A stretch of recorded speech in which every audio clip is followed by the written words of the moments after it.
Со кого си се работила се до сега? Па, прво почнав да свирам со татко ми. По свадби, кафани, ресторани и такви работи, уште како дете, уште мало, уште од 11-12 години. А прв бенд имавме во средно школа, средно музичко, со Кисел, Мишко, со Тупе и Џоле Максимовски. Сансара се викаше бендот и ја пеев во тој бенд. И тоа беше чудо над чудото. После свирев... Правец беше Тоа беше некој рок. Некаков психоделичен рок. После сосед свирев едно време синтесайзер, клавер. А и во тоа време со Мишко свиревме со Октавијан, со Ока и со Даре. Ама тоа беше многу кратко, 2 месеци. комерцијалното, Во забавното. забавно. Во забавното. Беше многу кратко, така на 2 месеци се разидовме на уметнички план. Многу брзо. Потоа Мишко свиреше со Архангел веќе тоа време. Како бубњар и имавме доста дружби со Ристо во тоа време и работевме на еден филм, музиката на еден филм Збогом на 20-тиот век. И така да имавме многу дружби неколку месеци и свирев на неколку концерти во тој период и со Архангел. Потоа веќе се зафативме со Жлуст, па Дно и потоа се Малку поише да ни се раскажеш. следеа други проекти. За Жлуст? Да. Жлуст Колку изданија, поголеми ствари, што сте ги направили? па имаме 6 или 7 албуми издадено. Од 2007-2008 наваму немаме нешто работено. Немаме издание никакво, практично од тогаш навака немаме ни концерти. А до тогаш, значи имаме добро време беше тоа со Жлуст. Мислам Има тој шанса за реактивација? па не е затворен проектот, да. Како не, тоа стои отворено. Кога ќе дојде, Може нешто од Шлус да се очекува? секогаш може, секогаш може. Со време како сте другите? Вака комуницираш ли со луѓето? Па како не, ние сме секојдневно заедно со поголемиот дел од луѓето кои што свира во Жлуст. Меѓутоа сите се многу зафатени со лични, семејни, фамилиарни работи, а и професионални. Така да наискрен да бидам, ја нема таа енергија која што ја имаше пред 6-7 години. И затоа и практично се малку се разлабави целата ситуација, а со сила не се прави ништо. свирев Да. досега во Македонија, пошто тој Со Жлуст? Да, мислам дека обиколи доста. Па, свиревме во Франција. Неколку пати имавме турнеи во Париз, во Нормандија. Во Њујорк имаме свирено во Италија, во Русија, овде на Балканот. Фестивали или Фестивали, да. фестивали? Фестивали, да. Во Југославија имаме Југославија. Бивша Југославија, значи во Словенија. Кој го крсти, мислам тоа е интересно име. Онака. Жлуст? Да. Жлуст излезе, бевме на една екскурзија од средна школа, низ Македонија. Не отидовме низ Југославија. И се зезавме со келнерите од, како се викаше тој хотел, Метропол у Охрид. Се зезавме со келнерите, ни носеа колачиња некои и ние им измислувавме имиња на португалски, тришчи, жлустици, жлинди. И така Жлуст остана малку позвучно во тоа време и Жлуст и така остана проект Жлуст. Значи од таму е инспирацијата. После си доби и друга символика. И мислам доби и друго значење целиот збор, меѓутоа од таму е инспирацијата. Освен тоа асоцира на нешто остро, на нешто... Така те асоцира? А така мене ми има Не па гледаш, мене па на нешто конкретно. Жлуст, ако го слушнам зборот, а не го знам, ќе ме асоцира на некоја меласа, некоја пифтија, нешто такво би ме асоцирало. Храна. Па може на храна, да. Колку ти помага тоа што си, да речеме, и народната музика, да знаеш да свириш и сериозната музика, свириш и со алтернативни групи некои. Колку тоа ти помага во сите тие стилови да си поразличен, препознат? Ја би рекол дека секој музичар, секој уметник има предности, нормално и мани.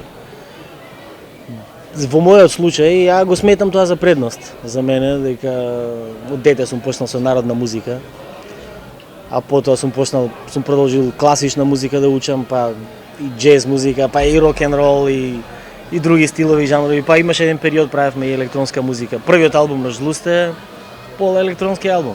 Под влијание на Kraftwerk? Не, под влијание на Future Sound of London во тоа време. А инаку Kraftwerk, да, слушавме со другар ми Чуро од Топанско у 6 деление и се чудевме, имаше татко му супер колекција на плочи и се чудевме што е Kraftwerk, па слушавме Pink Floyd и разни. Влијание во целиот твој живот. Кој музичар ти извршил најголемо онака влијание, од кој си гепнал, тоа си научил, така слушајќи?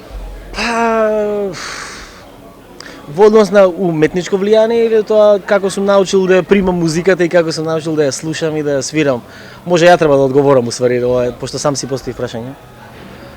Можам да кажам дека искуството што го имав со татко ми, во времето кога свиревме по кафани и по ресторани и свадби и такви работи, научив многу, бидејќи порано на времето кога се свирило по кафана, првите 2 блока се свиреле така наречена универзална музика, во која се свират джез стандарди, боса нова, самби, рок н рол, не знам, джез валцери.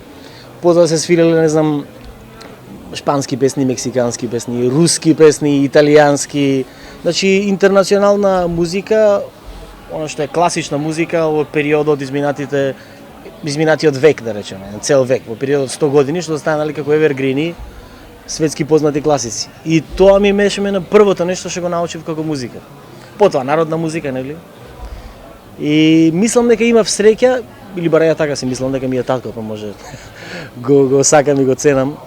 Имав среќа зашто на некој начин неговиот вкус или неговата естетика за разбирање на музика некако се уште ми одговара мене, зашто тие песни него што му се допаѓаа, што сакаше он да се ги свири, да ги пее, некако и за мене беа окей, и ден денес ми се окей.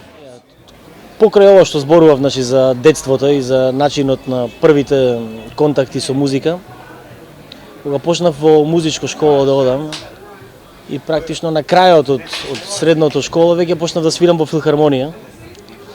Во филхармонија се свират дела од историјата на музиката од 16-17 век па се до ден денес.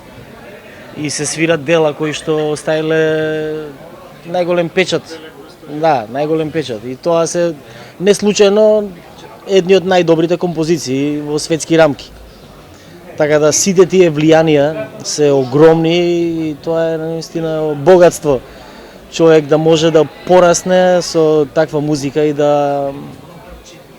колку може да научи нормално. Тоа е се индивидуално, кој колку може да се отвори да слуша и што му се допаѓа од тоа, што сака да слушне, што не сака да слушне. Кажи ми за некој проект кој што можеш да ми кажеш, што ти е сигурно дека Да, па има во најава неколку проекти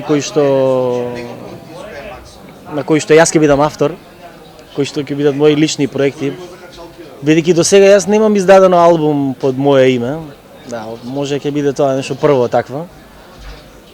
Тома тоа кога ќе дојде време.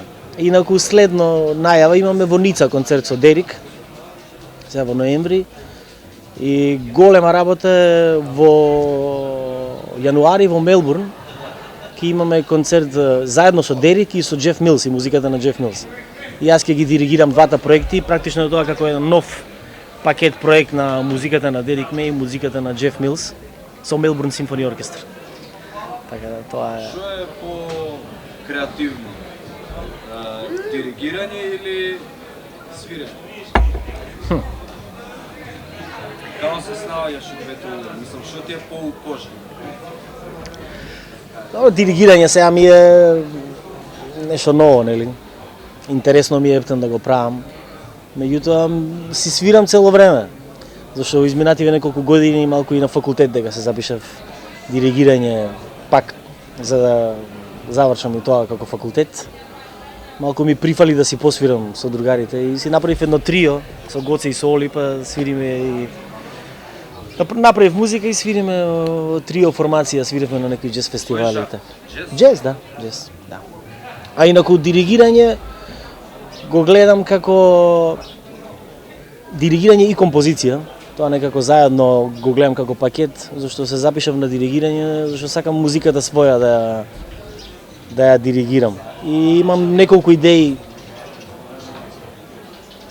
каква музика ќе правам и веќе како сум почнал да компонирам музика која што ќе диригирам на неконвенционален диригентски начин, значи не онака сега како сите облечени у фракови. Не дека ќе измислам нешто специјално ново, но во светски рамки веќе постои тоа како тренд многу години наназад. Се користат музичари од различен бекграунд, значи џез музичари се мешаат со класични музичари, не знам, музичари металци, панкери, рапери, така. И се мешаат со луѓе што свират народна музика и се прават чудесни комбинации. И тоа би било пожелно да ги координира некој човек што може да ги разбере сите тие работи. Што може бар да ги разбере, ако не да ги познава, ама да знае што значи електрична гитара кога ќе уклучиш. Следиш ли друга музика? Како не? Македонска алтернативна сцена. Па, не знам колку следам да ти кажам. Последниве неколку години многу имам ангажмани со околу филмска музика. Работам во оркестаров за филмска музика што во М1. Лоран и Од што го водат и таму сум многу често ангажиран како оркестратор. И работам оркестрации за светски продукции. И тоа одзема многу време и многу ангажмани. Не сум баш во тек, да бидам наискрен со тоа што се случува на алтернативната сцена. Од време на време нешто ќе се појави, ама не сум имал прилика баш да видам што се случува во андерграунд, што се дешава. Добро е да излезе тоа што е многу добро. Некако да се одвои за да може да излезе, знаеш, андерграунд е окей. Ама што вреди ако имаш добра музика, не ти ја слушне никој, мора да излезе надвор да ја чујат луѓето. Па ќе си биде андерграунд у енергијата, така? Кога не слушаш музика или кога не работиш музика? Што друго си преокупиран? Не знам, гледаш серии, телевизија или... Телевизија не гледам, немаме телевизор дома. Тоа веќе 4-5 години. Не, стварно немам дома телевизор. Извадено од употреба. Фиксен телефон. Имам фиксен телефон. Да, немам мрежа дома, морам фиксен да имам, кај што живеам се. Како да кажам? Не знам, мислам дека за жал или за среќа, значи у задниве 6-7 години само музика правам. Само музика, да. Така некако се погоди да бидам постојано ангажиран на различни проекти и у слободно време се дружам со синко, со син ми. И тоа е... Малиот свири ли нешто? Свири, а све 4 години, на све свири. А ти колку инструменти свириш? Што свирам? Свирам хорна, тоа ми е главен инструмент, а знам клавиатури и знам гитара малку да свирам и тоа. Значи Дерик Меј и Детройт Филхармонија. Добро. Како експериенс вака да ни го пренесеш? Добро искуство е. Добро искуство е да имаш таков добар оркестар, светски ранг пред тебе, да свири ти, да диригираш и они да реагираат на твојата музика, на музиката што ти што си ја напишал и на твоите реакции тие да одговараат. Е навистина добро, како да имаш Формула 1 пред тебе и ти ја возиш се формулата, тоа е тоа. Со Дерик Меј како дружба? Добра фаца излезе Дерик Меј. На почетокот ми беше малце така. Ама сега во Детройт имавме прилика малце да се подружиме повеќе. И е добар лик уствари, не е случајно таква светска фаца. Колку што мислам си е заслужено.